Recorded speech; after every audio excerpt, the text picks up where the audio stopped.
Monday ఎండలో తన చిన్నారిని ప్లే స్కూల్ నుంచి తీసుకువెళుతున్నటువంటి ఒక మహిళ పట్ల అసభ్యంగా ప్రవర్తించాడో దుర్మార్గుడు.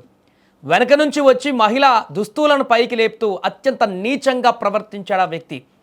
దీంతో ఆ యొక్క విజువల్స్ అనేటివి సీసీ కెమెరాలో రికార్డ్ అయి వైరల్ కావడంతో కేసు సీరియస్గా తీసుకున్నారు పోలీసులు.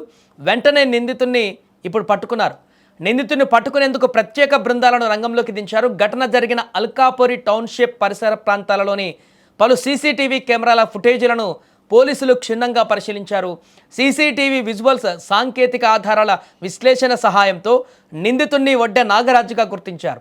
ఆ వెంటనే నిందితుడు ఉన్న ప్రాంతం పైన దాడి చేసి అతన్ని అదుపులోకి తీసుకొని అరెస్టు చేశారు. అయితే నిందితుడు వడ్డే నాగరాజుకు గతంలో ఎలాంటి క్రిమినల్ రికార్డు లేదని తేలింది.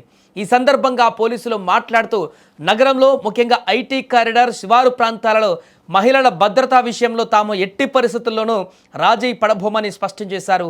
మహిళల పట్ల అగౌరవంగా నడుచుకున్న లేదా వేధింపులకు పాల్పడిన చట్ట ప్రకారం కఠినమైన చర్యలు ఉంటాయని కూడా నిందితులు ఎంతటి వారైనా వదిలిపెట్టబోమని నార్సింగ్ పోలీసులు గట్టిగా హెచ్చరించారు.